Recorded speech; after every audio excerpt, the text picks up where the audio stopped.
ఈరోజు విశాఖపట్నం కేంద్రంగా జరిగిన మూడో వన్డే క్రికెట్ మ్యాచ్లో భారత జట్టు దక్షిణాఫ్రికా జట్టుపై భారీ విజయం సాధించింది.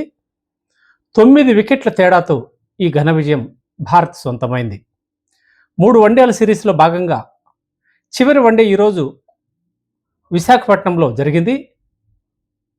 భారీ సంఖ్యలో హాజరైన క్రీడాభిమానులు భారత జట్టును ఉత్సాహపరుస్తుంటే భారత జట్టు అపూర్వ విజయం సొంతం చేసుకుంది.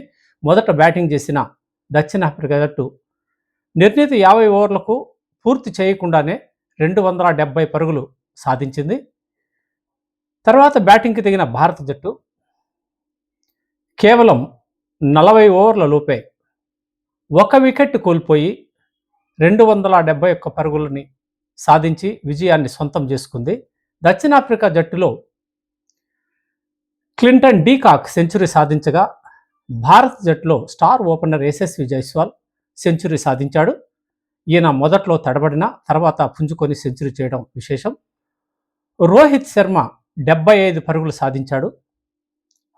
ఈ క్రమంలో ఆయన 20,000 పరుగులు సాధించిన అంతర్జాతీయ క్రికెట్లో 4వ భారత క్రికెటరుగా చరిత్ర నెలకొల్పాడు. అలాగే స్వదేశంలో 5,000 పరుగులు పూర్తి చేసుకున్న ఆటగాడిగా కూడా ఆయన అవతరించాడు. విరాట్ కోహ్లీ 65 పరుగులు చేసి సత్తా చాటాడు. 2 మ్యాచ్ల టెస్ట్ సిరీస్ని కోల్పోయి వైట్ వాష్గా మిగిలిన భారత జట్టు 25 ఏళ్ల తర్వాత దక్షిణాఫ్రికా చేతిలో భారత్లో ఘోర ఓటమిని చవిచూసింది. ఈ నేపథ్యంలో జరిగిన వన్డే సిరీస్ను నిలబెట్టుకుంటేందుకు శతవిధాల ప్రయత్నం చేసిన భారత జట్టు ఎట్టకేలకు సిరీస్ని సాధించింది.